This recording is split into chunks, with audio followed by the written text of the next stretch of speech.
on right now. I guess the folks in Indianapolis did not get the memo.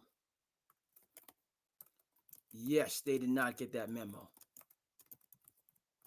Got an NBA Finals. Yes, sir. Got it going on.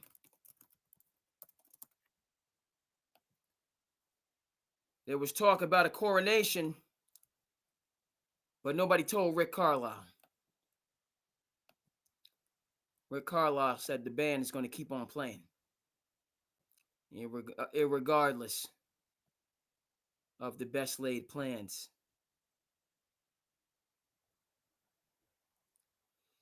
Of mice and men.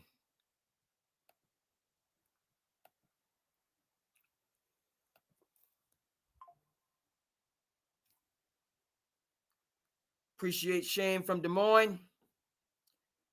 Mal or Militia. Respect. Yes, sir. Yes, sir. Let's go around. Make sure that all our socials are in order. Lot to get to. The sun decided to come on out and shine today in the Commonwealth. Got some of that good humidity. That good spring and summer humidity. Got folks like myself running for the fans. Getting ready to get the air conditioning units out of retirement. Bring them back into active service. Okay, so we're good across the board. I hope everybody out there in television land is good. Lot to get to. What do we got? 75-57. Okay. 18 points, right? OKC theoretically could cut in. Name hard. Make it 21. Make it 21. They're raining it down. Raining it down in Indy. Looks like we're on our way to the best two words in sports. That being a game 7. Before we get there, we gotta do what we do here on SandCity Sports and welcome in. Let's get our volume right.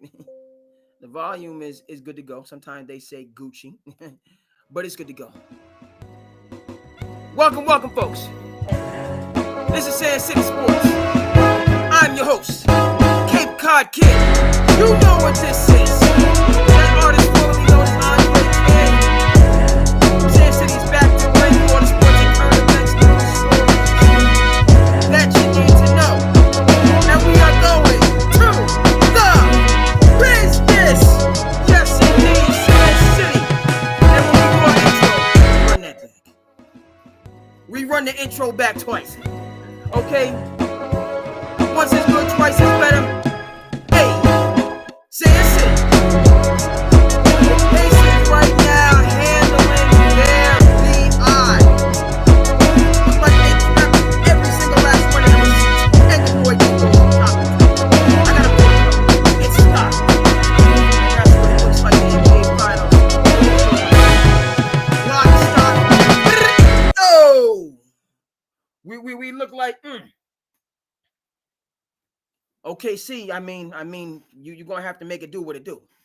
You know what I say? I said, I'm gonna make it do what it do, babe. I'm gonna make it do what it do. OKC down 21, 3:30 to go. Indiana's been in control. They're feeling it. Home crowd. Talk about what Indiana means. Excuse me. What basketball means. What Indiana means. Indiana is Hoosier State. Important state in the Great Lakes region. But they're feeling it. And this, hey, we haven't seen. I mean, they are just, they delivering some power punches, some body blows. This could be a serve notice type game. Well, I don't know if OKC is used to, getting smacked around like this. Okay. They smacked Denver silly in game 7. Okay. But just losing double digits, 20 plus, right? And then if I'm the Pacers, I want to, right? You say it's only, your loss is a loss, whether by 2 or 40, but there's a certain psychological element that goes into it when you really put it on a team. All right, particularly going into a game 7 where that's now we're getting into the madness. Now we're getting into March Madness where single game elimination, the best team will not always win. Okay, ripe for upsets. And that's when the pressure is on. Oklahoma City, and that's why a bit surprised. Okay, because this series, hold on. We learning something every single day. With the technical side. I don't have, I started up SandCity. We here where I'm seeing light, but we don't have all of our lighting set up. So let's go ahead and get this right now. Hold on.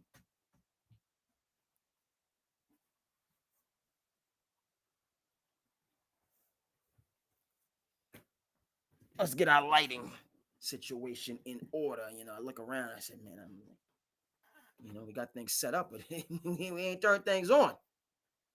Okay, we set up, but it's not turned on. What's going on with that? But just psychologically, and not that I'm Dr. X from the X-Men or anything like that, but teams, we just put it behind us one game to the next. But no, because Indiana goes out here and delivers a 30-piece with special sauce to Oklahoma City. A 30-piece. Let me give because I'm feeling good, folks. I'm feeling really good. It's been a long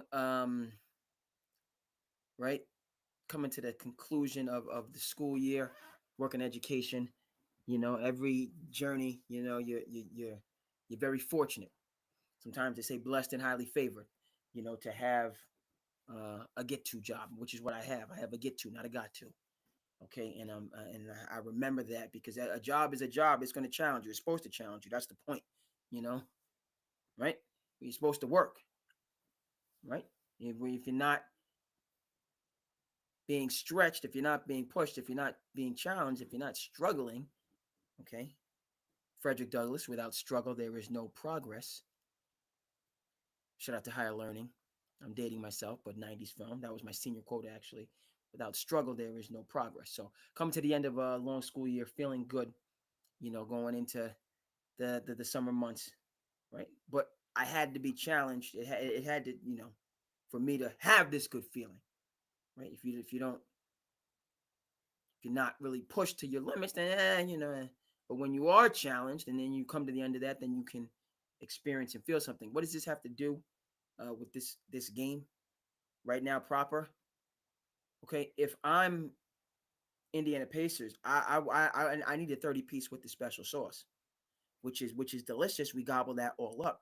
But from this, I want this to be ingrained. Now, however much you say we, put it behind us, brush it off our shoulders, we know that that's not the reality of it. Because if Indiana, right, 27, they're on their way to the 30-piece, 9-0 run, right? That's what they look like. They look like, we're sending, not just to get our crowd into it, not just, but so that Oklahoma City, okay, that this is what we did to you and this is what we will do to you. Point of fact is, in a game 7 situation, if Indiana can then push them, take the game 6 momentum in the game 7 and get that 10, get that 15-point lead, we could have a Boston Celtics versus Miami Heat game 7. That embarrassment.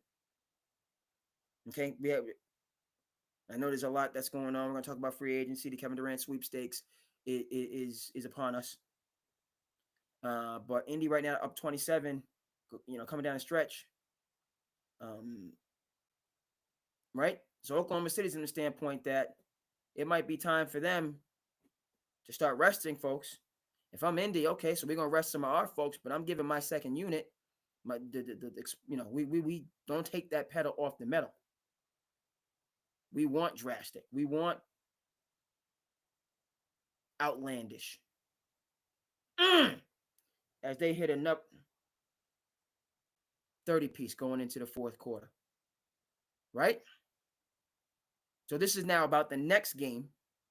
And if I'm Indy, I'm saying to myself, we're going to pick up right where we left off and put them on them in that first quarter. Let's go back to the Boston Celtics and Boston Garden in 2023 when they went down 0-3, and then Derek White tap at the end, a little bit of luck of the Irish or whoever, force a game 7, and Miami just comes in and absolutely embarrasses Boston on their home court.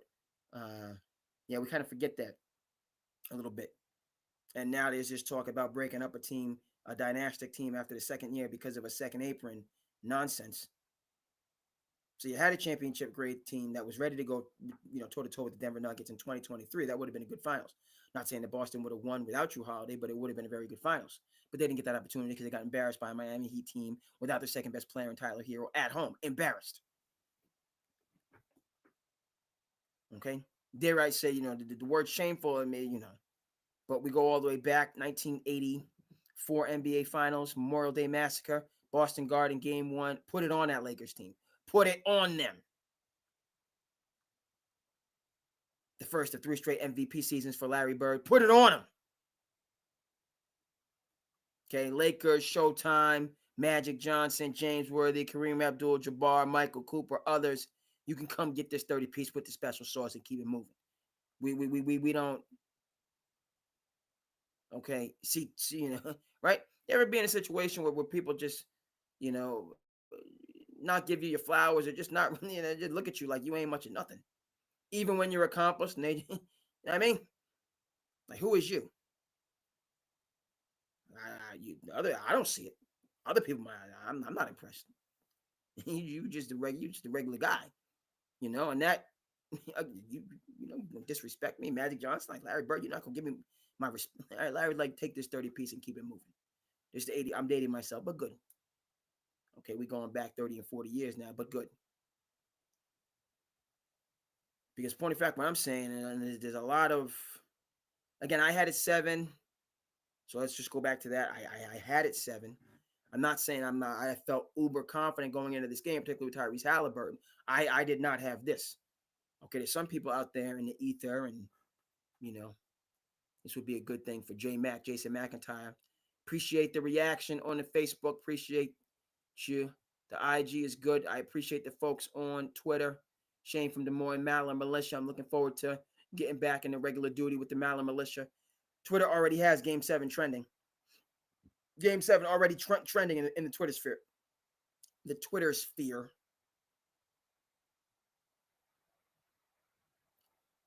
Already.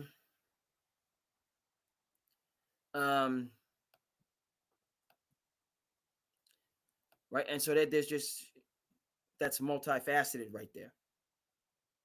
Because again, I had it going 7, but I'm not going to come in here pounding my chest with the confidence I used to have in my New York Knicks.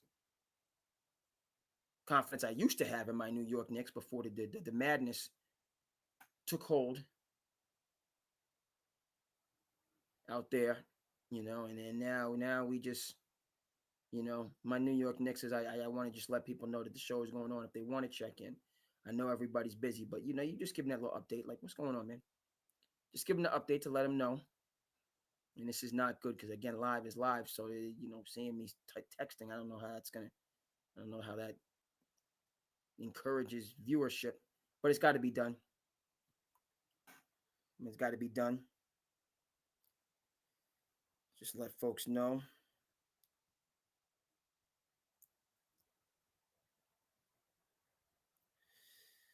We got a little time difference. And we're getting a little bit of that. All right. So McConnell, feeling it. Look like OKC. I don't see Shea. I don't see Chet. Look like they got the memo. Clearly, Indy goes 10 deep. So, these guys are going to, get the minutes now. You're at home, Spicy P. Feeling it. So for Indy, they go a little bit deeper into their bench. But, midway through the fourth quarter, you put in, you go all the way to the end of the bench to put guys in. But I also want to maintain this. I don't want to let them get it down back to the teens. I want to deliver the 20-piece if I'm Indiana. Let the reserves do it, but just make it clear we need to continue to, that pedal is staying to the metal.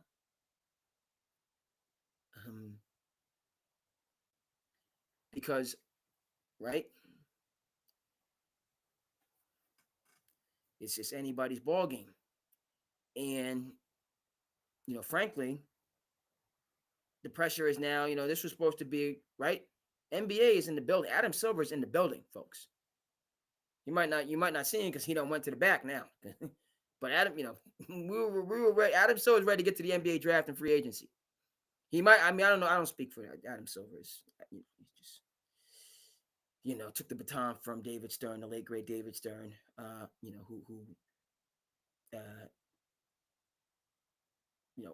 David Stern is responsible for the reformation in the NBA, creating the modern NBA, not the tape delayed NBA, the modern NBA. We need to get David Stern, up on the screen to give him his flowers. Okay.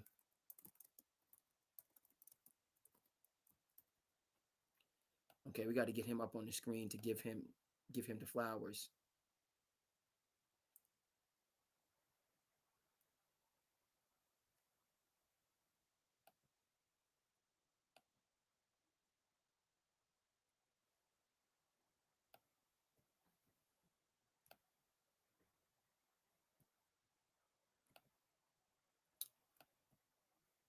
Everybody out there is doing well. SandCity, Thursday night. Happy Juneteenth, federal holiday. Okay. Close this out. Boop, good. Yeah, we got David Stern. Created the modern day NBA. It was really cool. As he was going into retirement, they had the Dream come back to redo this photo. Right? Folks, you saw the Lakers were sold for $10 billion as Jeannie Buss continues to conduct business. Jeannie will maintain her ownership role with the organization in perpetuity, indefinitely, moving forward. Right? So meaning that Jeannie secured a bag, right? The Buss family is you own a professional sports team, you have money, but there's different types there. There's always levels to this. Interesting, right? There's always levels.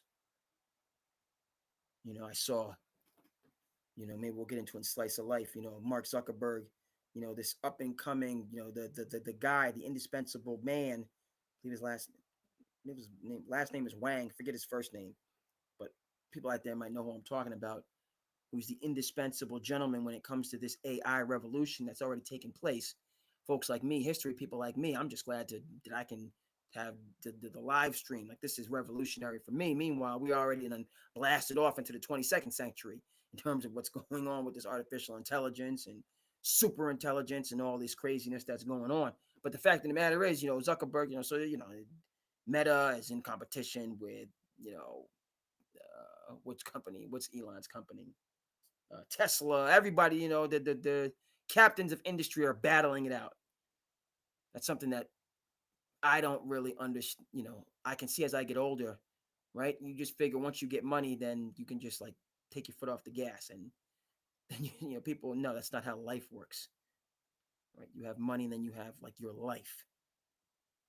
Okay, so you have money, so you live, but you can't allow yourself to get too comfortable, because then you stop living a productive and meaningful and impactful life. Will Smith talked about that when we did Slice of Life, talking about cliff top and rock bottom. But bottom line, as I was saying, the captains, the Pirates of Silicon Valley are still battling it out, and it's good to be, aware of and mindful of, even if you're not tech savvy like myself, knowing all the. But where am I going with this? Not just this young man, who's probably worth more than $15 billion, but gave him $15 billion to come and work for his company. But the Buss family is not right there. They're not the Bombers, right? And I keep going back to Steve Ballmer because he's just a really good owner, in my opinion. And then he's just the wealthiest owner in team sports. Last I checked. And he does a good job in his ownership role. You don't always have these owners that are filthy rich and the wealthiest, the onest of the 1% be good owners. But Steve Ballmer is that. Back to the Lakers and Jeannie Buss. Okay, so securing a bag with the $10 billion. So hats off to Jeannie in terms of getting the money and the valuation, right? All the, teams lose money. Second, stop the nonsense, please. Please, just stop the nonsense. Just stop the nonsense. Yes, you're gonna get it back when you, but I know, but you get, don't act like, you're losing. You'll get your money. Now, a loss for people like that, you can't take any losses. But that's just what I'm nervous about with the Celtics, and losing their dynastic window. Back to the Lakers, folks. Yeah, Jeannie's keeping control of the team. I think everybody's happy with that. We saw what happens when veteran, capable owners sell the team. All right. And the new, for lack of a term, Beverly Hillbillies, filthy rich folks that come in to run the team, but not having the institutional knowledge, we see what they can do to an organization, i.e., trading a first ballot Hall of Famer and generational player, okay, for an aging player straight up. Doggone it. Desmond Bane commanded 4 first-round picks and some players. That's Desmond Bane. You're just going to get AD and maybe like a 1? Not AD and 7 first-round picks? Dallas was like AD and like a second, and a pick swap. Good, done. Whereas Desmond Bane, Mikal Bridges commands 5 first-round picks. And you can't get 3 or 4 for Luka? Stop it. Okay? All right? Folks lost their mind. That's not cotton picking mind. They're not out there cotton picking mind. Only my New York Knicks out there cotton picking mind. But Dallas Mavericks out of their mind with the Luka trade. Okay? Never would have happened under Mark Cuban. Dallas Mavericks, right, might be, I don't know if they would have got Oklahoma City second year in a row, but they would have they would have pushed this Oklahoma City team if they came back as constant. No doubt about it. Okay, so you might have learned their lessons and ended up getting them, but Dallas, irregardless, would have been a contender in the playoffs in the West. And now we're going to blow it up for whatever reason. I'm liking what, Indiana, 9 minutes to go, 29-point lead. The reserves, okay? We're not given anything, okay? And now if it's almost a force multiplier, because if I'm Oklahoma City, right, you done already pulled back your chips, okay? And that's another dangerous place to kind of be in. Indiana's playing for something. Oklahoma City's got to be. I mean, these reserves, you got to play for pride. You got to keep out, right? It's different for the reserve because, Shea and Chet, they can throw in the towel and just start resting their bodies and stuff like that. But if I'm a reserve and I'm out there, you can't have that attitude. You'll lose by 50. A. And B, you're a reserve. You need these reps. This is game film that you need. Okay? But you feel everything feels defeated and lost. You're on the road. It's just a disaster. People in sports, anything, anything. It's like if you're in business, you have a big meeting that and then like when things just start to slide and go and you don't put so much effort and then things go sideways, it's the worst feeling. And I don't need to, people know what I'm talking about. When you really put, and then for whatever reason, things go sideways on you and you're just trying to, close up all those leaks, as then it just keeps coming. And that's really test the character, frankly. That's how I think you have to frame those moments. Like this is real character. Anybody, right? What did Coach K say? The will to prepare. The games are easy. The will to prepare is the work. The games themselves out there, here in the crowd, you're in great shape. The ball's going in the basket. Then it feels effortless. Never mind all the work you had to do to get there. But there's an ease about it, which is when you're just by yourself, early in the morning, late at night, whenever it is you're doing what you're doing. That's the real challenge, hardship. Nobody clapping for you. Doesn't seem like it may not work out. That's the hardship. That's where Oklahoma City is right now for me. Down 26, not make it 28.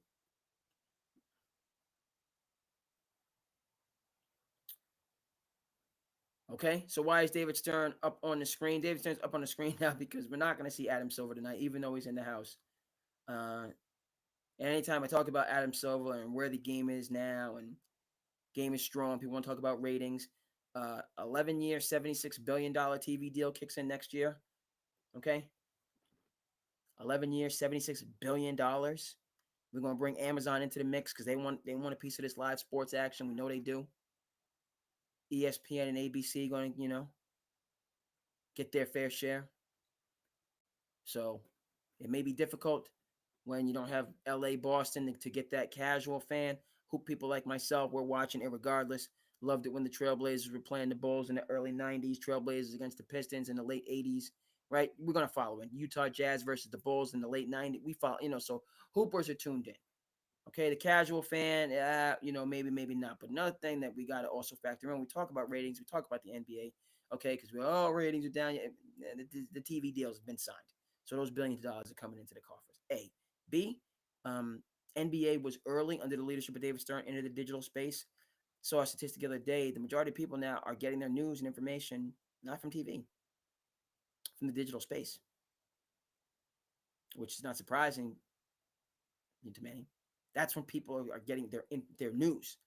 What's going on in the world? We're not necessarily sitting down watching 60 Minutes, even though it's a great program. Okay? So because, again, the standard, and that's not to say that,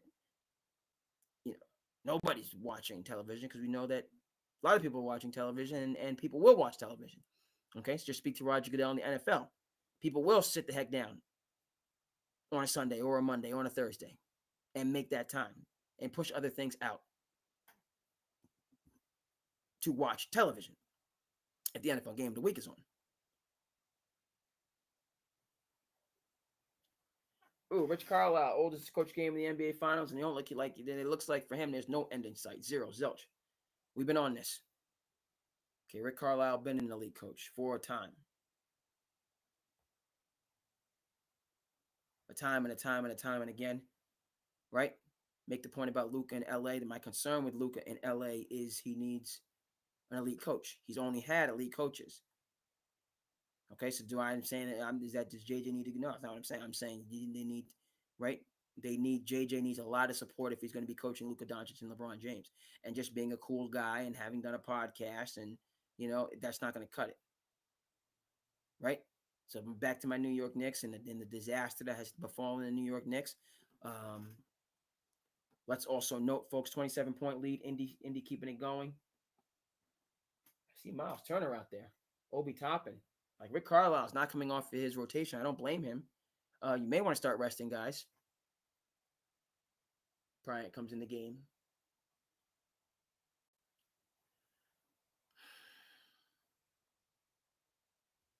Yeah, Knicks lost their doggone minds. And that's Sam Cassell. I want Sam Cassell to get an opportunity, and these up-and-coming coaches, the assistant coach in Cleveland, I don't think the Knicks job is the right job for them to start with, because the expectation is to win a championship. And we know that, and these guys are not Tom Thibodeau. I don't care what I do care. Everybody's right to their opinion, but they're just not Tom Thibodeau, period, in the story. Right? Tom Thibodeau is a very good coach.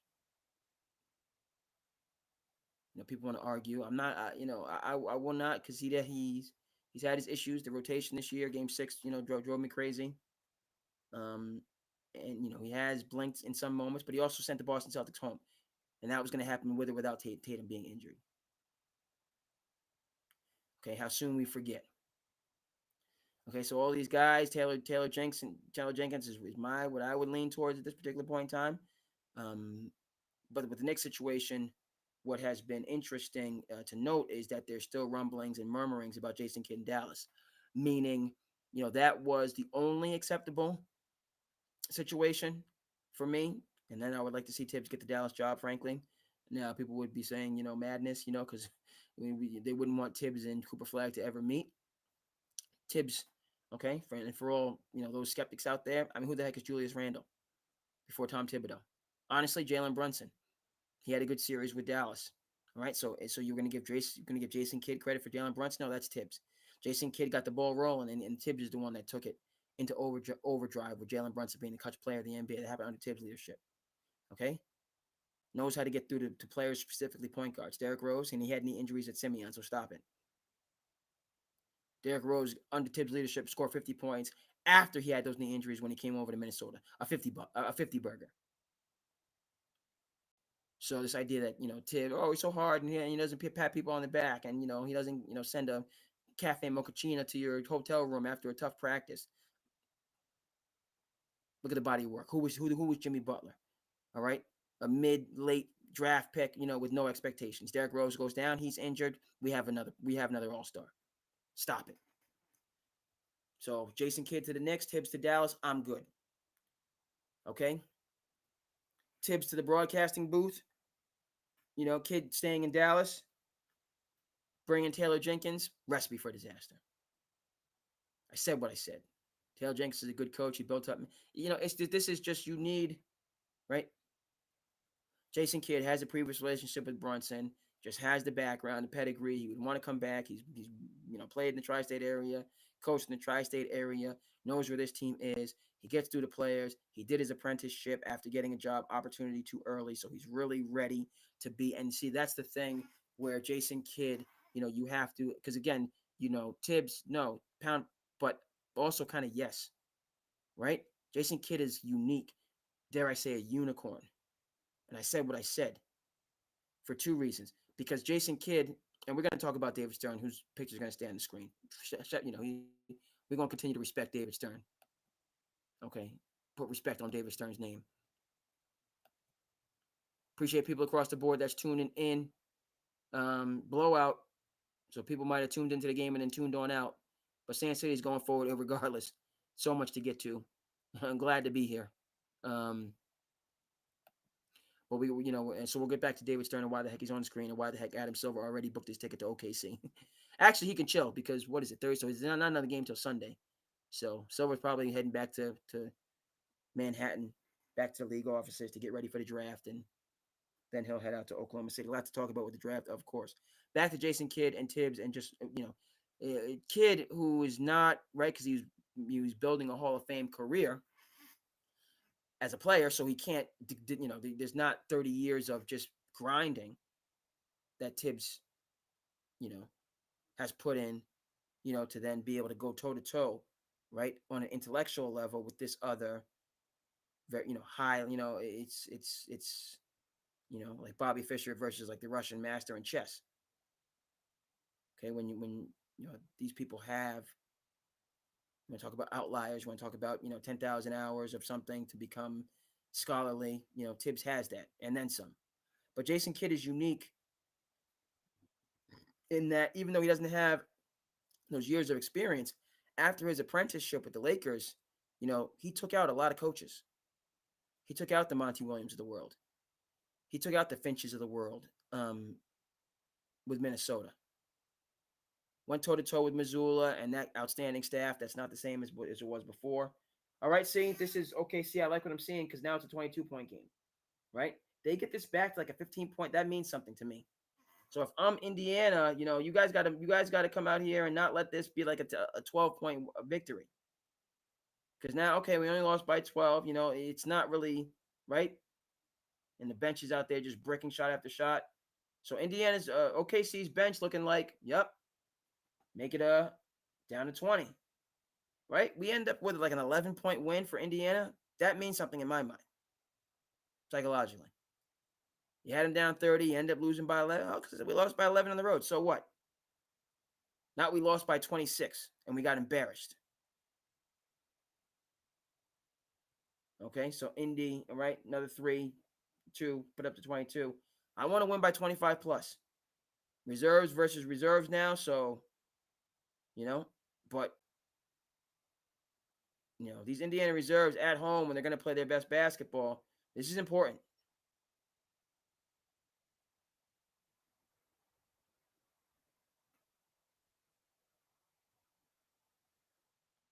They get another bucket. 24, right? So, long faces on the Oklahoma City bench. Jason Kidd. He's elite. So whether it be Rick Carlisle, whether it be Kenny Atkinson, whoever it is, he can go into these strategic battles and win. And what's a little bit, what's not a little bit, it's just different, is that Jason Kidd is able to foster more seamless relationships. Okay, Tibbs is his own, he's old school. You know what I mean? That old school, like you talk about, if you're a Sopranos person, which I am, talk about Junior, and his experience, and Tony and his, every generation, even though you think that these are the most conservative, I promise you they are a little bit less than, generally speaking. Right? They need to, because you need to learn and grow. So they have to hold you accountable.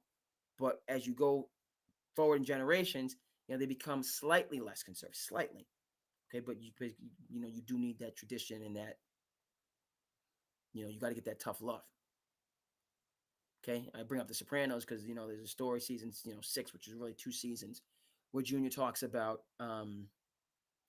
himself growing up and being out with his, it would have been Tony's grandfather, and they're doing because they were laborers, and a woman offered him a dime, and he shyly said no, and the woman went inside, and the parent smacked the mess out of him. Like, he's a kid, he's kind of embarrassed. He doesn't know what to do. He doesn't want to see, he doesn't, he just wants to be agreeable. So he, no, thank you. No, thank you. I won't take your dime, which was a lot of money in those days. He didn't necessarily understand, like, that's how, the immigrant, first generation people, like, got their feet under them, is you have to take, the laboring jobs, and when somebody, offers you something, even though, you want to kind of, no, I don't need it, but, you say, yes, I need that. You say it in a dignified way, but, you needed that tip, that extra money here and there, that which was just a tip for that established family, went a long way for those first generation families. So the story in Sopranos, as Junior says no, and the parent just smacks the mess out of him.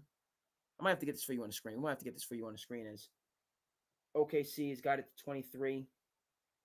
Right? Again, throwing it over the top. I say 27. Put it on him. Don't let him get it into the teens. And Junior is made to walk home. He's punished severely, for, just kind of really being a kid. So if you're, The Sopranos, Tony was never, he had certainly his run-ins, but he was never forced to, it wasn't to that, degree, or to that extent.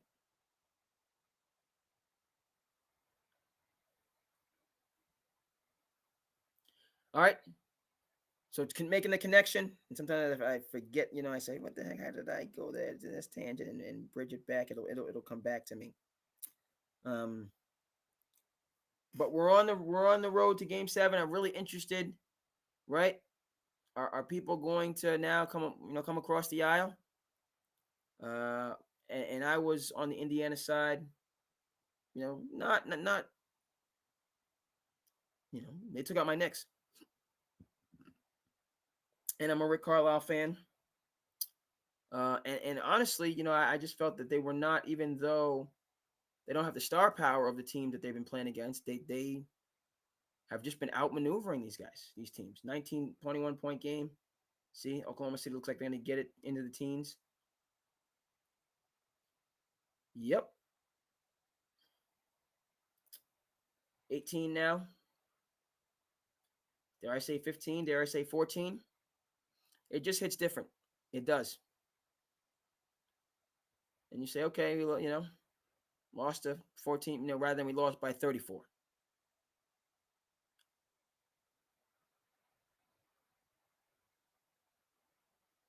Okay, Indy, holding firm, push it back up to 21.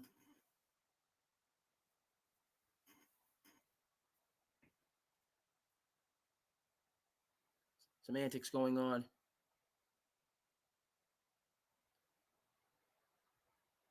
Right, so that's going to be well, it was just one game. Oklahoma City's clearly going to handle them in Game 7 at home. There's no way they can lose. The folks that want to have that take, and that's it. That's kind of where people were who just thought that the series was over and had already, focused their complete attention on the NBA draft, which we will get to. Been looking at David Stern because we're going to get to the NBA draft, which, and it's not that this whole idea that this finals doesn't have the juice, doesn't have the star power, and it's kind of a foregone conclusion as well.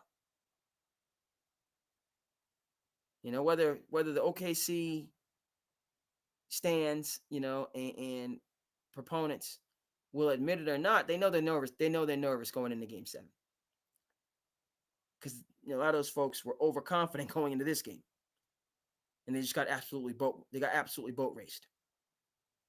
So whether the Oklahoma City fans are going to admit it or not, and the Oklahoma City backers, whether they rage it or not, will establish this. I'm establishing it, okay, that they are, in fact, nervous.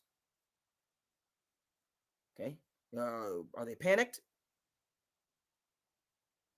I think some of them are. Mark Jackson in the building, Pacers. Rick Smits, Pacers. 2000 team, last in the finals.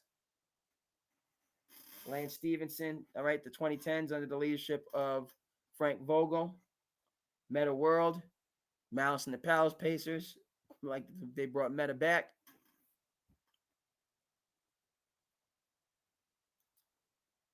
Okay, and a big win. Crowds, enthused. Nice job, Oklahoma City, kind of cutting it back and making it more respectful. Let's get myself back on the screen. Now let's go over to the NBA draft, folks. So talk a little bit about this NBA draft for a lot of bit. About the NBA draft. And it's almost, there's so much talk about Kevin Durant and the moves that are being made and what direction teams are going to go. Just saw some reporting that the Sixers have said, we're just going to stand pat. We're not going after the number 2 overall pick. We're going to run it back, which I think is a huge mistake. I think we've been there and done that. If there's a, drastic, but I just can't trust Joel Embiid, and by correlation, I can't trust Paul George. And next year being drastically different than this year is, the best of all possible worlds. If they have their big 3, Nick Nurse can coach. Okay, maybe they start to climb the ladder in the Eastern Conference, but I just, I don't see them having their big 3. So that's just me. But they're gonna run it back. Okay, I think it's a gamble. But we're talking so much in terms of the NBA draft about who can go where, meaning our current established star players. For me, I'm saying, well, what the heck, why do we stop talking about Dylan Harper? Ron Harper's son, out of Rutgers. Okay, slide to be the number 2 overall pick. Lefty, scoring, capable passing, point guard. All right, Ace Bailey, also out of Rutgers. Diaper Dandy, been hearing reports about Ace, that, some of the things and some of the rumblings that, because if you don't make the tournament in college basketball, 17-point lead, okay. As I said, can even, keep it at 17. 17 doesn't sting. 34 stinks. 17, on the road, they had a good game. There's some harm, but not a lot of foul. All right, so Oklahoma City saves face. Indiana saves their legs. And away we go to Game 7. Back to the NBA draft. I just feel like, this kid from Maryland, Derek Queen. You have some stars of tomorrow in the draft, and it's not just Cooper. And that's taking a back seat, fine, because a possible star is not a first ballot Hall of Famer like Kevin Durant. I get that. But, there's just a lot of moving pieces, which makes for, is it going to be this draft? And, are we going to have Hakeem at 1 and miss at 2, who people can jump in and tell me who that number 2 overall pick is, and then arguably the greatest player of all time at 3. I believe Barkley went 5. Is this draft going to be historic?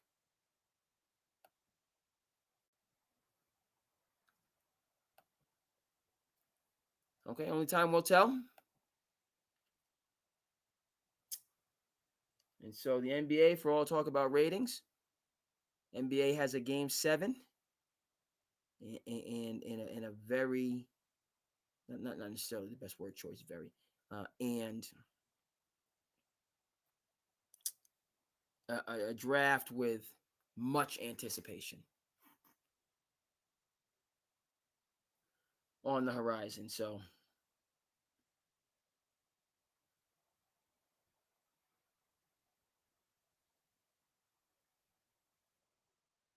there's going to be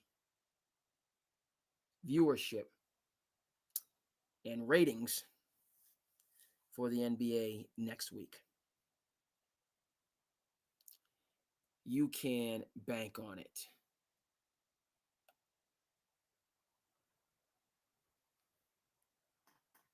All right, folks. No end in sight, not even close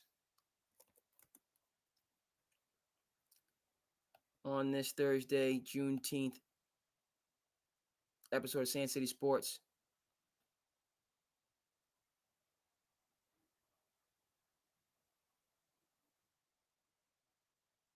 Okay.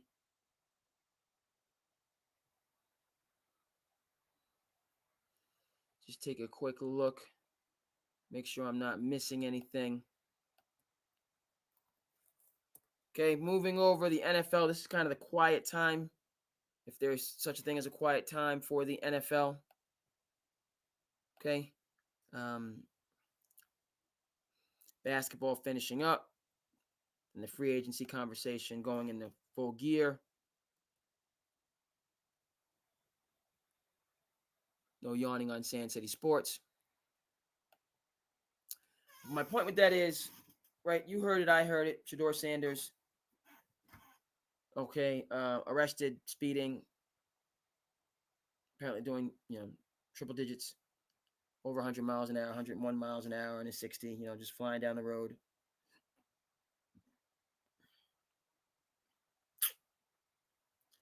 First of all, it's dangerous.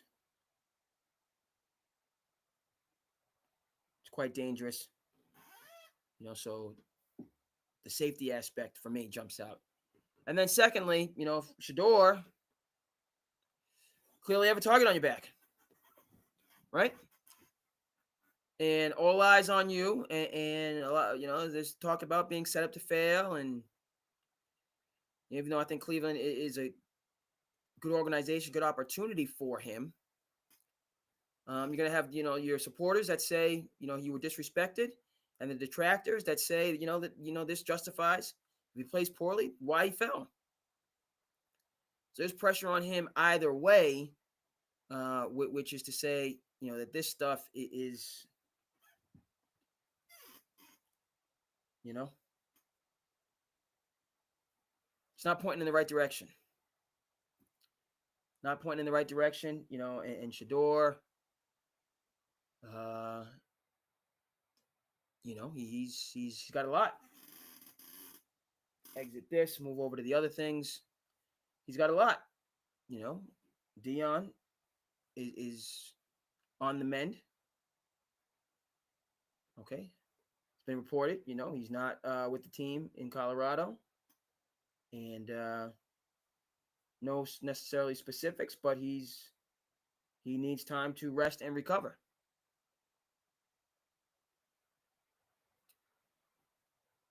All right. And so let me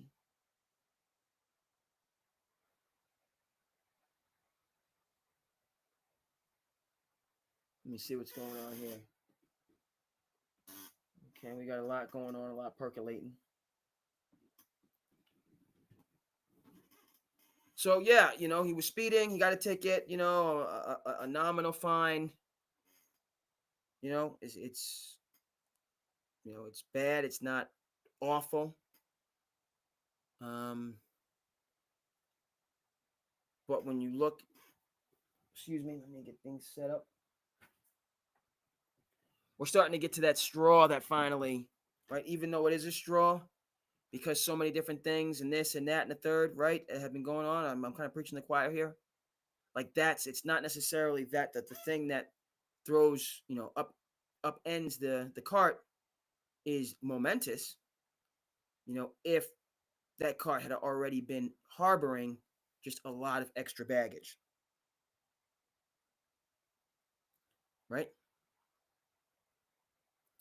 So that's the theory with Shador. Okay, fortunately nobody was hurt. He was not hurt. Pay your fine, and it's not huge, but now if you get another minor infraction, now that's a pattern, and it does become much bigger. And there is this pressure on him, whether he wants to admit it or not. And then he's got to be there for his family.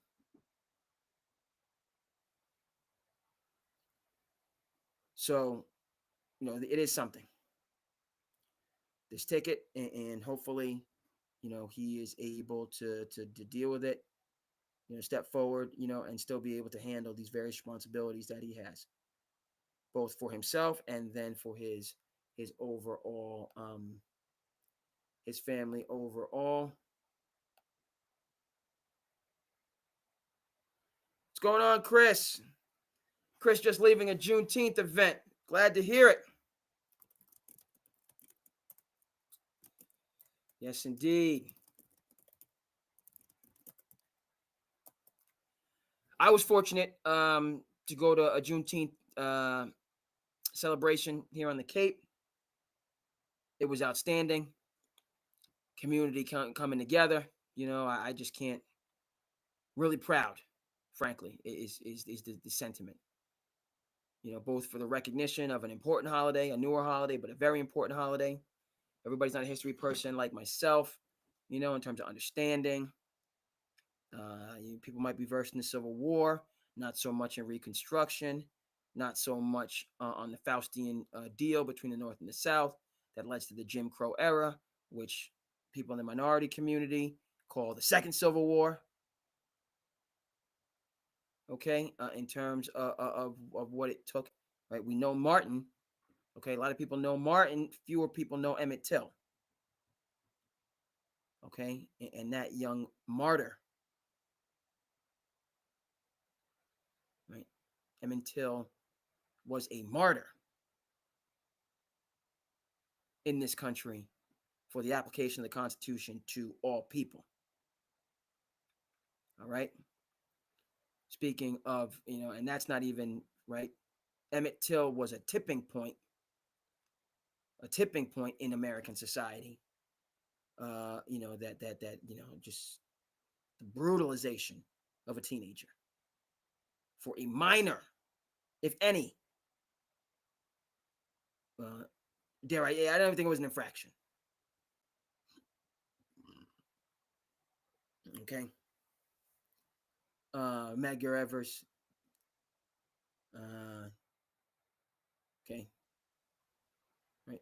The list goes on and on. So Juneteenth, the emancipation of slaves in Texas, 2 years after the Emancipation Proclamation had been signed. If folks aren't familiar, but to just kind of reflect and right, and this is for any group in American life that gives their life for the freedom of others. For others to be able to have the opportunity and the opportunities that make America what it is. Give us your tired, your poor, your huddled masses, those yearning to be free. Right? We're having a conversation right now. I'm not going to get too political, but we are having a conversation, and a necessary conversation, and a spirited conversation about immigration, which I, for one, am all for. Okay, but the words, we're having a conversation about immigration, and then we just throw illegal in front of that word, and then I think that justifies a host of things. I'm not on that side of the fence. I don't mind telling you. I will talk about Game 7, Chris. I am thrilled about Game 7. It's a toss-up. I picked the Pacers in 7. I have no problem sticking with that pick. You know what I mean? Rick Carlisle, are the Pacers the more talented team? No, they're not the more talented team. But they may be the more together team. Okay, Oklahoma City, they have the experience, I feel, over Oklahoma City. So when the rubber meets the road, they're just older. Pat Spicy P been around longer. Okay. But when you combine a Shai Gilgeous, who's about to turn 27 next month, Jalen Williams, who's 24, Chet Holmgren, who's 23, Kassan Wallace off the bench, iHeart, is young. I think pound for pound, Oklahoma City is more talented, right? But we just don't know if they're going to be able to stay together. They've done it, right? Because again, Indy is up double digits. This series might have been over tonight the other way. If Indy wins Game 4 when they're up double digits going into the second half and late in the second half. But OKC showed that they can come all the way back. Okay, quickly and in conclusion with Juneteenth, because we're going to talk, we're talking sport, talking culture, and I'm not, you have the right to think how you think, believe, and that, again, that's true on SandCity.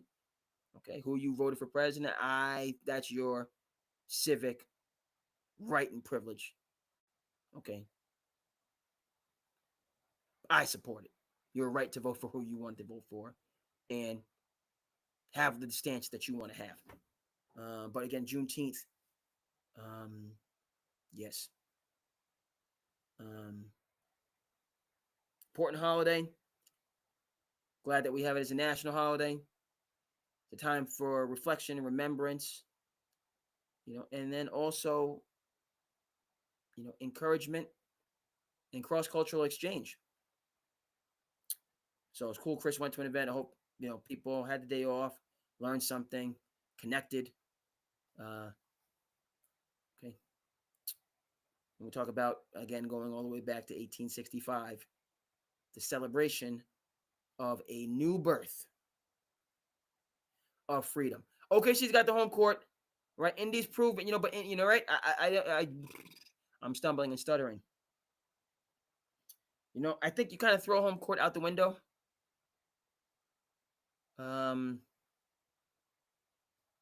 Not that you wouldn't prefer to have it, right? Indy has shown that they can come back, is my point with the home court. Now, that's in Game 1. They showed that they can come back, and they've been doing this all. They did it to my dog on New York Knicks. I'm not happy to talk about it, but that's what they did. They did it to Cleveland, right? The Indy's been they've stolen Game 1s, which has allowed them to get to where they are this entire playoffs. Nonetheless, Oklahoma City's gotten wise to that, and they're not letting Indiana come back. When so Indy goes into OKC, turns the ball over 10 plus times, 15 times. They're not winning the game, period.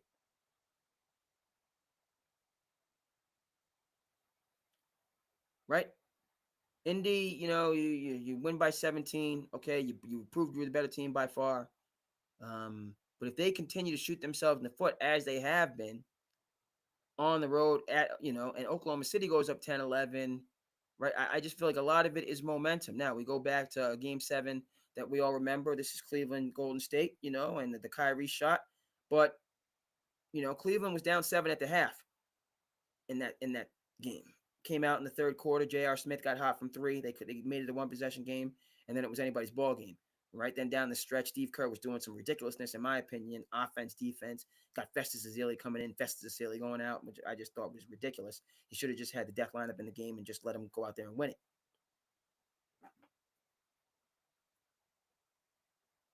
But that's the point about a home court situation. You're hearing the crowd go bananas as you, either come back to claw into, or take, as the crowd starts to sense it. It's a 5-point game down the wire. You push it to 7, the crowd. You push it to 10, people are going bananas. And then that now, right? I.e. my New York Knicks in Game 6, which I don't like to talk about, but I am going to talk about because I have to talk about it, right? How my New York Knicks were only down 4 points in that game. But then this ridiculousness with the rotations, us not having our guys in because we got to get Precious Achiuwa his 12 minutes, just sickening to think about it. And we got to get Mitchell Robinson, and not letting Josh Hart cook like he needed to. Yes, Josh Hart. So while, Tibbs was over there going against his gut instincts and experimenting, I don't care who he was doing it for. Meanwhile, the Pacers were just expanding the lead to the point where, the guys did come back in the game. They look up and it's like, you're going to give me 11 minutes to come down 14 points against a really good team that's feeling it. It's at home. I don't know if I can do it. Everybody ain't got that David Goggins in them. Everybody ain't not a Navy SEAL that can just go through barrier like wall after wall after wall after wall after wall and keep pushing themselves to the umpteenth degree. So to the point, Chris, yeah, very good point about home court advantage. And in this series, my thing with Indy, you better get a doggone lead and stop turning the damn ball over, or else you're gonna get embarrassed. And not that that's some seminal, oh my goodness, it's just, but that's, I have Indy keeping it close in this game, going down to the wire, and we'll see. We'll see who's really, really about it. Indy has shown that they can, but both teams. Shea has, gotten his, stepped up his clutch, Gene or whatever, and we know Hallie has it.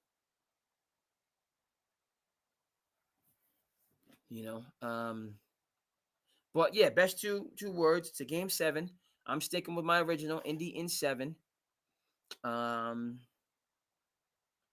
those are the narratives and the things that I'm going to be really fascinated to see. Is this just going to be like the Lakers and the Celtics? If we go all the way back to 2010, that game was just close the whole way, and the Celtics had the lead. The Celtics had the advantage.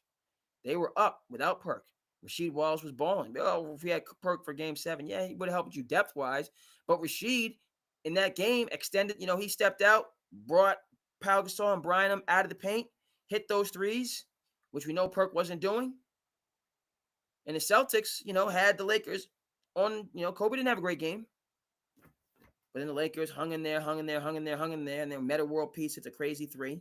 I was watching that game in Hyannis at it's called the Port Side now. It used to be STK, the steakhouse.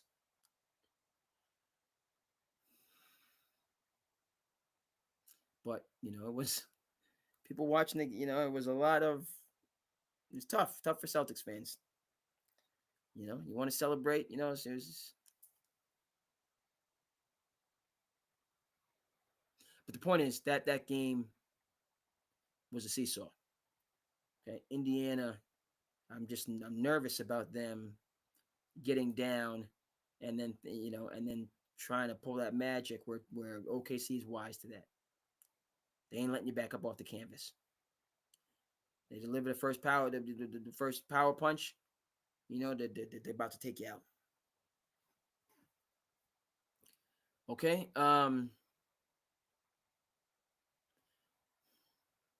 So it seemed like, but again,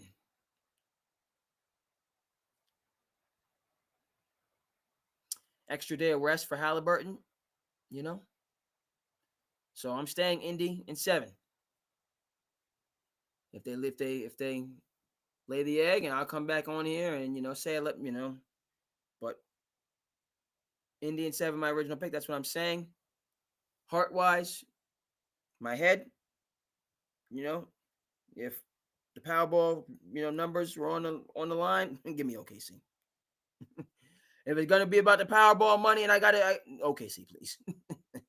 Indy, I'm pulling, and want you to do it and go ahead and get them and all that, Rick Carlisle and Halliburton, and good story, and Halliburton's dad in the court, good story. But the advantage, not just the home court advantage, the skill advantage, is in my view OKC. So, Hey. Game 7. Okay, let's take a look at NBA free agency. Most definitely. Hope everyone is doing well. Juneteenth. Like I said, Cape wide, we got some heat coming. The heat done come on in. That good humidity's come on in. And it's a beautiful thing as far as I'm concerned. Get your fans, get.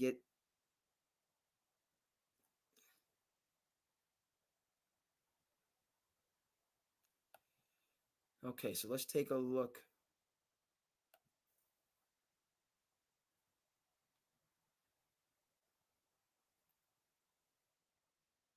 What in the Sam Hill? I'm not. No, just give me some.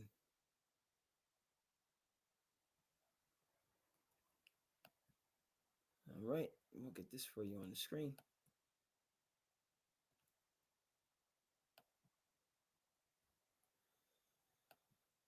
Like when you say free agency, that's a little bit deceptive because Kevin Durant's technically not a free agent, but he's out.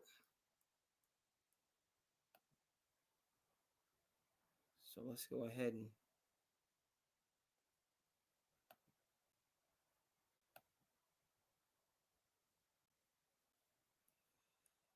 take a look here as moving and grooving in the humidity, the good heat.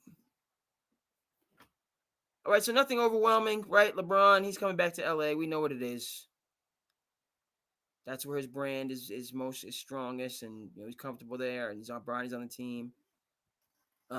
Actually, been some talk and speculation. Talk about Naz Reid maybe heading to LA.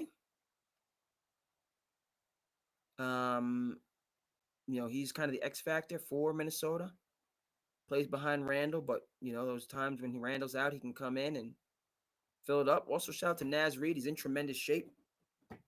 He was a more husky gentleman coming into the league. Now he's, whatever it is, vegan, plant-based, whatever.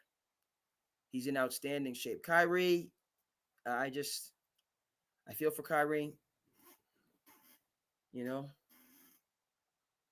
He has his best season. Things are trending in the right direction, and then they decided to pull the rug out from him. Giddey,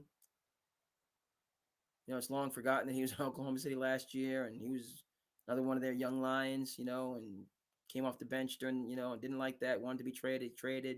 He's getting more minutes, but he's on a championship team. I think he goes back to Chicago. They like him. It's another fresh start for him.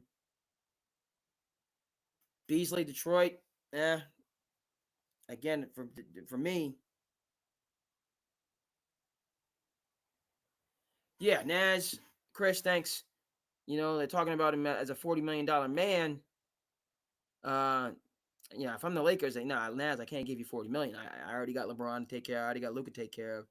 I can't have Naz Reid, pushing me into the second apron if I'm the Lakers. Heck no. But if a team out there, like again, like Naz Reid, he is a. How do I want to say this? Right, because I respect. He's got in tremendous shape, and he can shoot the three and he can do it. But to Chris's point, like $30 million is kind of wild for Naz Reid. I don't care how good a shape he's in, or right? Like 20 million, 25. I'm just like, what team? And if it's the Lakers, Jeannie, I just credited you with securing a bag and then also maintaining your leadership stake in an organization. But this would be like, I can't see Jeannie and Rob Pelinka saying we're going to give Naz Reid of all people, like what? They already Vanderbilt come over from Minnesota, as a defensive, Swiss Army knife type of a player, very impactful. He's been injured, but he's made a big difference when he's back in the lineup. These guys that can come in and do the dirty work for the Lakers. But we're not like, like what is, Vanderbilt can't be making more than 25 or, if that.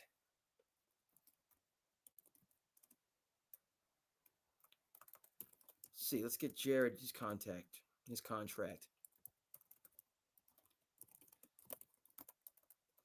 having trouble typing here. I got to get a hold of myself. I got to get a grip of myself. Yeah, Jared Vanderbilt makes $12 million a year. Perspective's sake. To be an important part. I said it again, important. Can guard all 5 positions. Go get those, and Laker people might, go. We call them Tommy points here in the Commonwealth. Excuse me. So I don't know. I don't know what team like the Utah Jazz. I have no idea what Danny Ainge is doing over there. They should be at least in the play-in. They're just, I'm thrilled they didn't get Cooper Flag because they didn't deserve Cooper Flag because they've just been too bad for too long. Who the heck knows? Right, New Orleans, you got to move off of Zion. We talked about him going. And it doesn't even make sense for him to go to New Orleans because I already got Zion.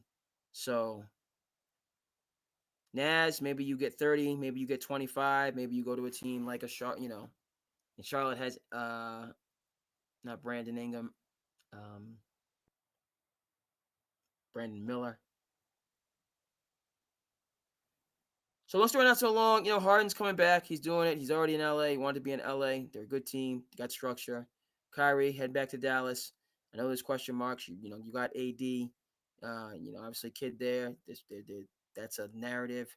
Will Kid force his way out of Dallas to get to New York? Possibly. Maybe that's why New York made the deal in the first place, not being absolute imbeciles.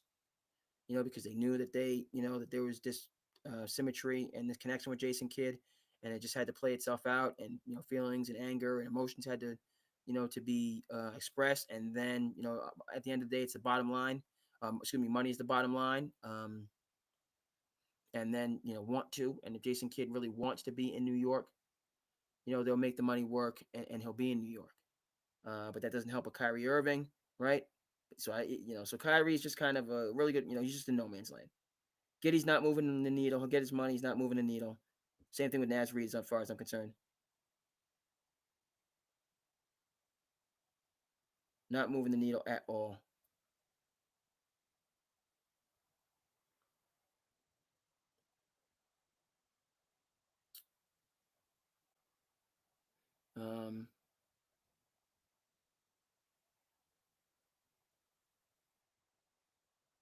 And we are going from there.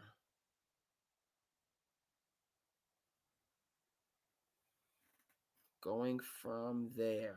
Okay.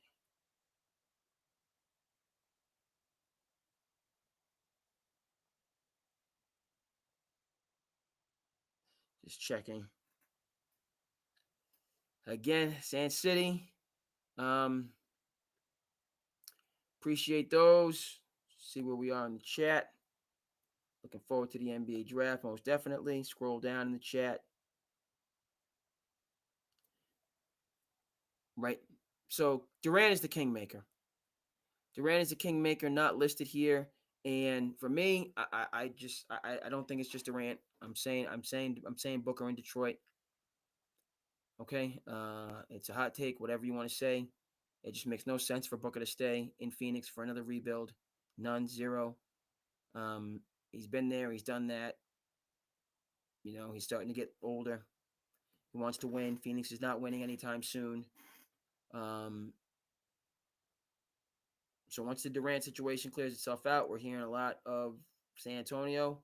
That's what Bill Simmons had to meet in the beginning. Then it went to these other things. I think Houston, now you see Houston kind of come up in there, as a 1A, and 1.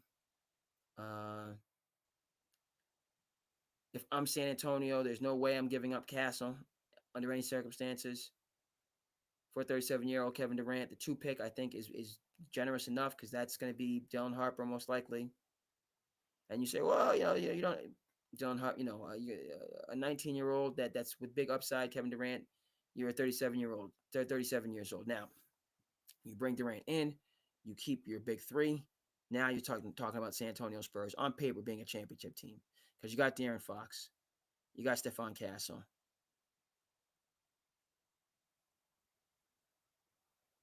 You have N.B.A. Who am I forgetting there, right? So De'Aaron Fox, Stephon Castle themselves are all-star, not all-star, but just, De'Aaron Fox is a star. Stephon Castle is a rising star. Kevin Durant is an all-star. And Victor Wembanyama is a unicorn. So put those four together on a San Antonio team. Greg Popovich is not coaching, but he has tremendous, right, institutional knowledge and understanding.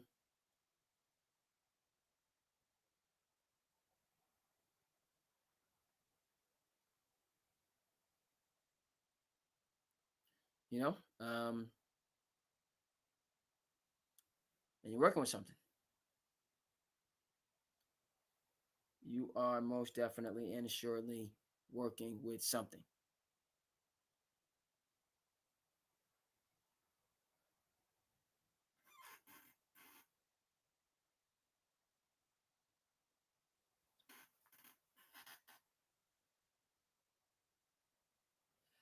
Okay, so we had so let's keep it moving and grooving. Had a thought, froze up for a second.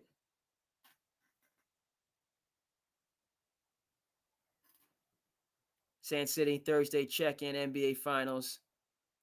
Bit of a clunker, just in terms of not a very exciting, engaging, back-and-forth game. But statement game, for sure. Appreciate the folks on Twitter that's rocking with this episode. And we're about to get into our slice of life. About to get into slice of life where we just go around, see what's going on in the world and what our takes are on such and said. So let's go. Let's get our clips lined up. And keeps it moving.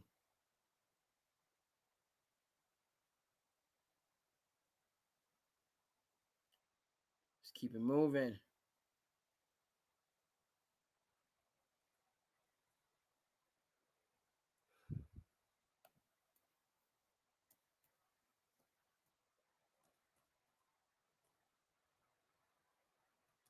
All right.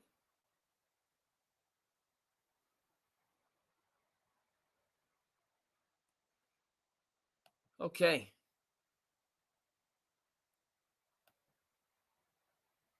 Let's start by talking about the process, talking about free agency. We're talking about these young lions, right? Who are coming up in the world, in the mix.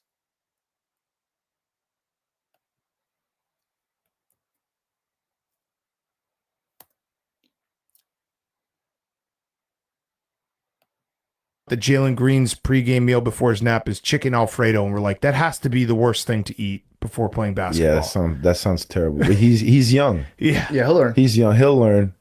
I mean, look, chicken Alfredo is a hell of a meal. That's a heavy meal. Maybe not before the game.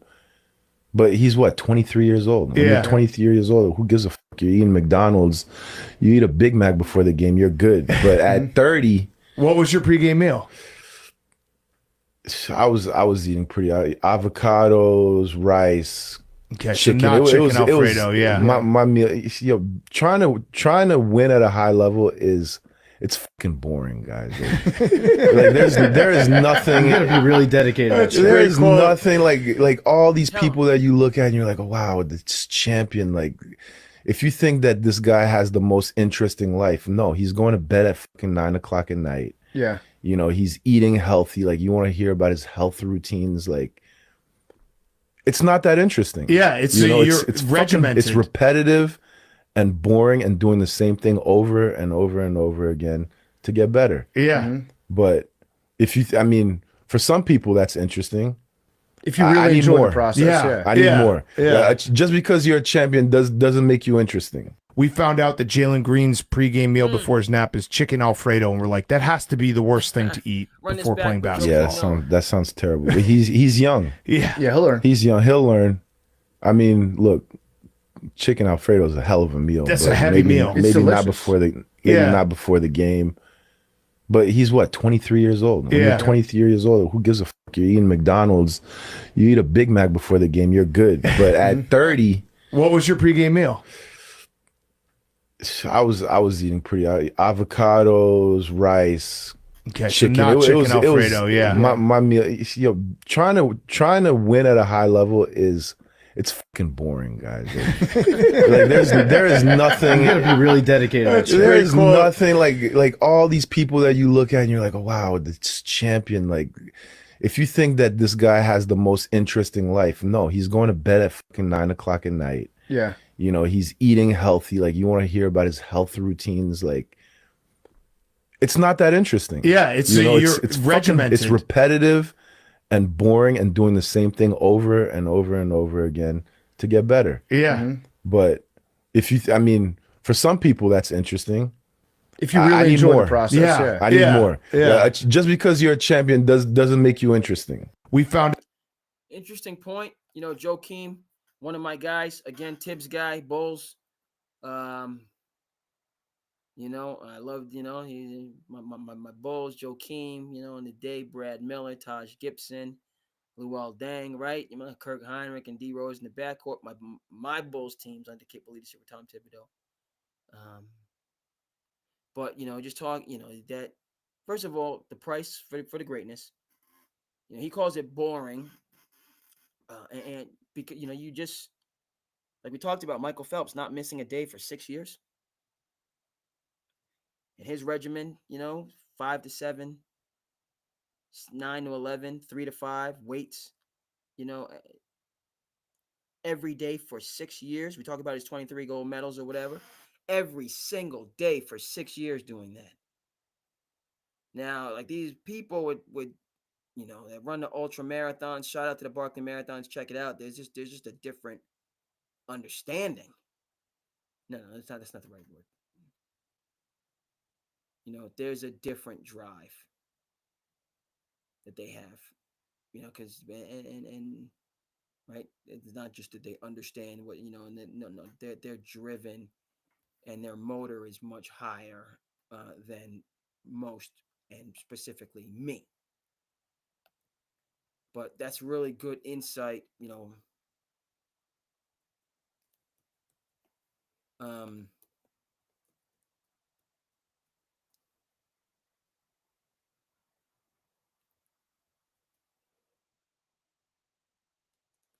You know, in terms of, right? And we'll stay on that topic. You know, because it's, yeah, I understand, like, boring is just, but it's a grind. It's a grind, and you got to sacrifice other things, right? That's, you know, you can't do everything that you want when you want to do it, like we're told is our right.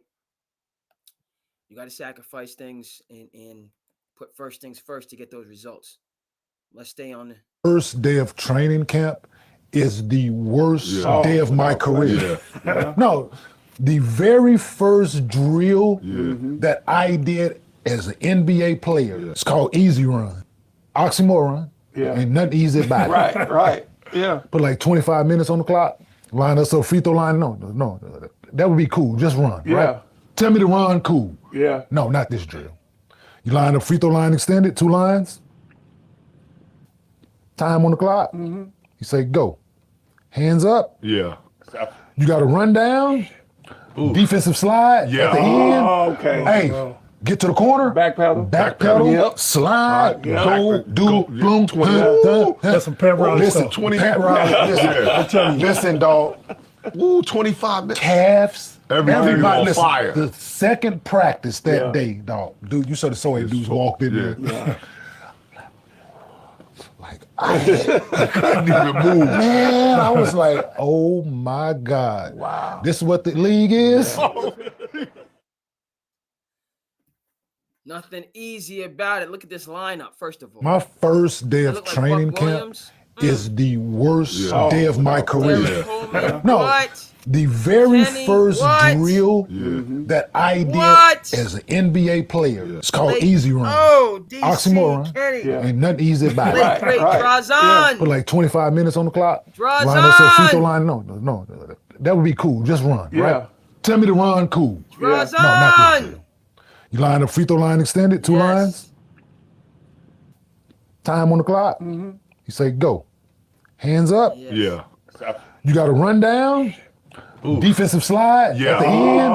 Okay. Hey, get to the corner. Back pedal. Yep. Slide. Go. Boom. That's some Pat Riley Listen, stuff. Pat Riley. Listen, dog. Ooh, 25 minutes. Calves. Everybody on listen, fire. The second practice that day, dog. Dude, you should have saw it. Dudes walked in there. Like, I couldn't even move. Man, I was like, oh my God. Wow. This is what the league is? One night, BK. It's good. It's that rude awakening, that training day love, huh? Detective Hoyt, this is your training day. Huh? Shout out to Antoine Fuqua. Shout out to Training Day. That movie still rings out to this day. Was that Denzel? Was that his best role for a best actor? No, but hey, that's when he got it. Hey, that detective Alonzo Harris said, "Shoot program, huh? 23-hour lockdown." Let's stay on the N.B.A. in terms of the process and the journey. I grew up in Orlando. I'm always drawn to who the best player is and how he is. And Paolo Banchero is just like an amazing person. Forget how good of he is as a basketball player. I've gotten to talk to him, man. There's a level of humility with this kid that like you just don't see. I was really drawn to him, watching him perform, compete. He has extreme work ethic. He loves his craft. He purposely just went out and bought a huge house here in Orlando that had a gym in it so he could always be in the gym. That's a priority for him, is living in that damn gym. It means something to me. Not to mention who he is as a person. I feel good going to support them because I've had conversations with Paolo, and I've had conversations with Suggs, and I've had conversations with Coach Mosley, and these are like really good human beings. So like, it just feels natural. I'm from here. They got good guys, good players. Suggs plays so hard. He's hurt all the time because he plays too hard. I fucking love it. It's hard not for me to cheer against these guys and be a Magic fan again like I once was. What do you think about the rebranding, the new jerseys, the logo? I don't mind it. I like the pinstripes. Some of the Magic, the wording, the font, I'm not the craziest over the Magic font, but I'm being picky here. The rebranding, they got a new team essentially that they're rebuilding right now. It's very exciting, man. I think if you're a Magic fan, you got the hard part down. We kept saying this last year. They got the hard part down. You can't just go get a star, especially in a small market team. You have to hope to draft one. They did. And they got one of the better ones in the league, Paolo. He's going to be a guy that's going to be hopefully leading us in the LA Olympics in a couple years. Besides the fact that I grew up in Orlando, I'm always drawn to who the best player is and how he is. And Paolo Banchero is just like an amazing person. Forget how good of he is as a basketball player. I've gotten to talk to him, man. There's a level of humility with this kid that like you just don't see. I was really drawn to him, watching him perform, compete. He has extreme work ethic. He loves his craft. He purposely just went out and bought a huge house here in Orlando that had a gym in it so he could always be in the gym. That's a priority for him, is living in that damn gym. It means something to me. Orlando Magic, they got good guys, and then, they're about the process. I'm high on Orlando in terms of how they built it up. Jamal Mosley, coaching. Now you bring in Bane, and again, might not blow you away, but they're just talented. Suggs, Bane, Banchero, Wagner. Talented group. Stay in the NBA. In Cleveland, when Mike Brown took over, two guys that was basically, ran a lot of our things. Mike Malone was our assistant coach. Lloyd Pierce was our player development guy. Chris Gent was one of our player development guy. And Mike Brown gave them a lot of the reign. And I think there's a sense of pride too when you become like an assistant coach and you start getting that responsibility where now you're doing the breakdowns of teams and you're doing the scouting. So you come in, you do the scouting, you're saying, okay, this is the personnel, this is who you're guarding, this is things they're gonna run, this is how we're gonna prepare for them.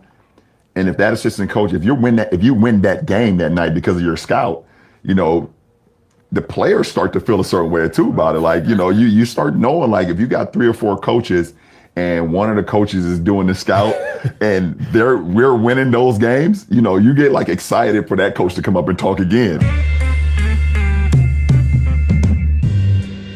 My first stint in Cleveland when Mike Brown took over, you know, two guys that was basically, you know, ran a lot of our things.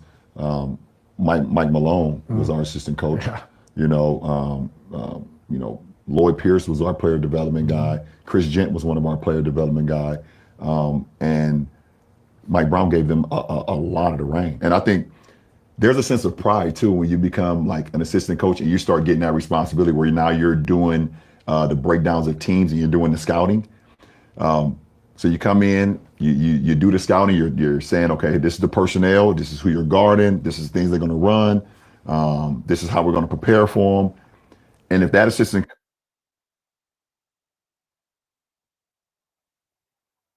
coach, if you win that game that night because of your scout, you know, the players start to feel a certain way too about it. Like, you know, you start knowing, like, if you got 3 or 4 coaches and one of the coaches is doing the scout and we're winning those games, you know, you get like excited for that coach to come up and talk again. Hey, sometimes they say you're only as good as your last call. Only as good as that last decision. We're going to stay with, I think it's fitting. Let's take a look at some. Hold on, we just watched that. What the heck is going on? That's not what I didn't clip it. I didn't hold on. A few more, then we're going to get up out of there. Going to get up and out of here on this edition. One side of the fair in the N.B.A. Finals. We're headed for Game 7.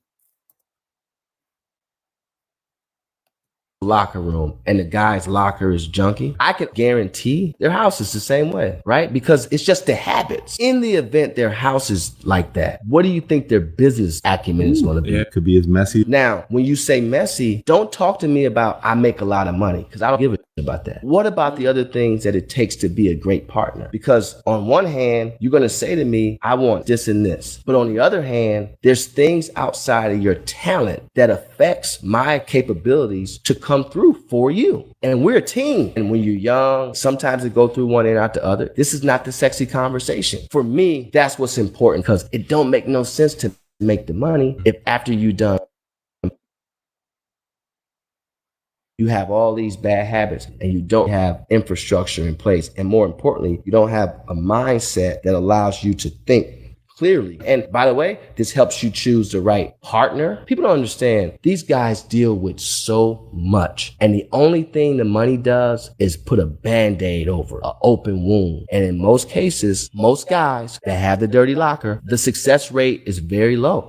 You have all these bad habits and you don't have infrastructure in place. And more importantly, you don't have a mindset that allows you to think clearly. And by the way, this helps you choose the right partner. People don't understand. These guys deal with so much. And the only thing the money does is put a Band-Aid over an open wound. And in most cases, most guys that have the dirty locker, the success rate is very low. If you go into a locker room and the guy's locker is junky, I can guarantee their house is the same way, right? Because it's just the habits. In the event their house is like that, what do you think their business acumen is going to be? Yeah, it could be as messy. Now, when you say messy, don't talk to me about I make a lot of money, because I don't give a shit about that. What about the other things that it takes to be a great partner? Because on one hand, you're going to say to me, I want this and this. But on the other hand, there's things outside of your talent that affects my capabilities to come through for you. And we're a team. And when you're young, sometimes it go through one and out the other. This is not the sexy conversation. For me, that's what's important, because it don't make no sense to make the money if after you done, you have all these bad habits and you don't have infrastructure in place. And more importantly, you don't have a mindset that allows you to think clearly. And by the way, this helps you choose the right partner. People don't understand. These guys deal with so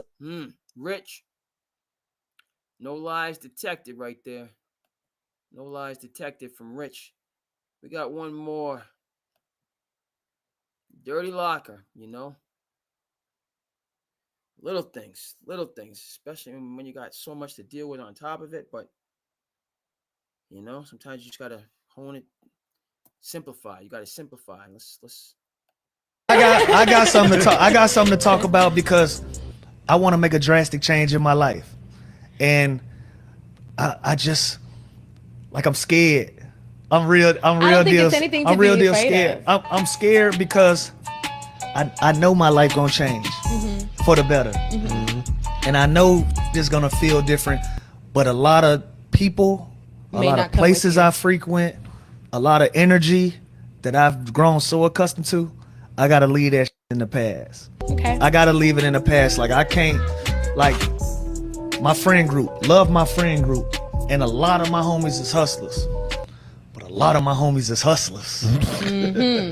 See what I'm saying? So like, the that get me out of bed is different than what get them out of bed. Now they make it work for them, but the page that I'm on, if you ain't on that page, respectfully, it ain't gotta be a problem. It ain't gotta be a beef, but I gotta leave you behind because I'm looking for some other. And it just ain't even about money. And if they're real I just friends, want a different quality of life in the that I surround myself with every day. If they're real friends, they're gonna let you blossom in that way, the way that you need to. Yeah. And they're gonna be able to, take a back seat and be like, we are on two different paths. We are on, two different roads. Your road is leading you this way. My road may eventually meet you back on that way when I get to that point in my life where I can. But you don't need to feel like it's a burden or anything like that. Because but that's it is, and I'm gonna tell you why it is for me. It is because they'll call you like, yo, man, sorry to bother you, man, but just say what you got to say.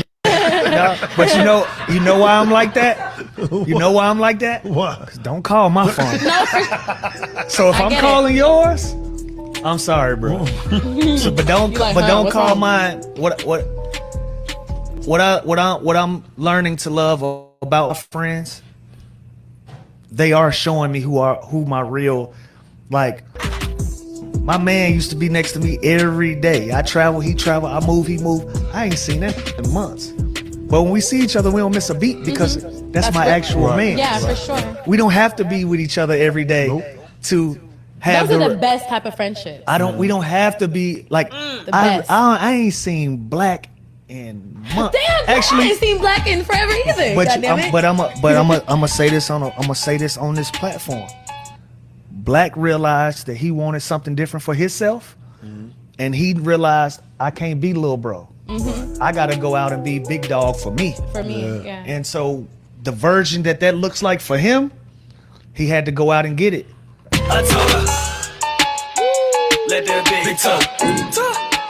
I got something to talk. I got something to talk about because I want to make a drastic change in my life, and we gotta run. Lou went in a number of different directions. Like I'm scared. I'm real deal scared. I'm scared because I know my life gonna change for the better, and I know it's gonna feel different. But a lot of people, a lot of places I frequent, a lot of energy that I've grown so accustomed to.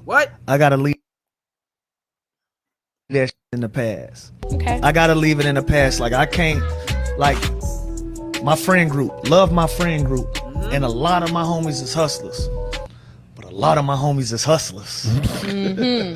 See what I'm saying? So like, the that get me out of bed is different than what get them out of bed. Now they make it work for them, but the page that I'm on, if you ain't on that page, respectfully, it ain't gotta be a problem. It ain't gotta be a beef, but I gotta leave you behind because I'm looking for some other. And it just ain't even about money. And if they're real I just friends, want a different quality of life in the that I surround myself with every day. If they're real friends, they're gonna let you blossom in that way, the way that you need to. Yeah. And they're gonna be able to, take a back seat and be like, we are on two different paths. We are on, two different roads. Your road is leading you this way. My road may eventually meet you back on that way when I get to that point in my life where I can. But you don't need to feel like it's a burden or anything like that. Because it is, and I'm gonna tell you why it is for me. It is because they'll call you like, yo, man, sorry to bother you, man, but just say what you got to say. But you know why I'm like that? You know why I'm like that? Why? 'Cause don't call my phone. So if I'm calling yours, I'm sorry, bro. So, but don't call mine. What I'm learning to love about my friends, they are showing me who my real, like, my man used to be next to me every day. I travel, he travel, I move, he move. I ain't seen that in months. But when we see each other, we don't miss a beat because that's my actual man. Yeah, for sure. We don't have to be with each other every day to have those are the best type of friendships. We don't have to be like, I ain't seen Black in months. Damn, actually, I ain't seen Black in forever either. But I'm gonna say this on this platform. Black realized that he wanted something different for himself, and he realized I can't be little bro. I gotta go out and be big dog for me. For me, yeah. And so the version that looks like for him, he had to go out and get it. I told her, let that big talk. Black. Damn, actually, I ain't seen Black in forever either. Shout out to Lou Will. Shout out to Underground Lounge. That was deep. Took it, number of different directions. Change is hard. It's hard, frightening. It's good for him to talk about. Multi-millionaire N.B.A. But when you shift gears, you're going, if it wasn't hard, everybody would do it. My man Jimmy Dugan, the hard is what makes it great. Shout out to a league of their own. And then, then you have to kind of look, right? Talk about the peer pressure side of it. People expect you to be who they expect you to be. But is that who you really are? And you say, no, I got to be who I am. And, but, will I lose clout? Will I lose standing? Will I lose friendships? But then you get to, I will have to see, because I really need to make this move, and kind of get to where I need to be. I think about Sam Cooke. I was on by the river. Saying that today for Juneteenth. So let's go around, see how it's going. N.B.A. Finals head to a Game 7 next Thursday. It's going down. Appreciate everybody checking in on Twitter, YouTube, Twitch. Respect Chris for checking in, being in the chat, adding to the conversation, most certainly. And it's exciting right now, folks, because we're moving into the summertime. So we're going to see SandCity Sports going to be with you more regularly now. I have the time, so we have to make time to do the passion project and keep it going. Okay, so I appreciate everybody very much. Let's go. You know what this is. Hey, your host, Cape Cod. That's the kid. Thank you so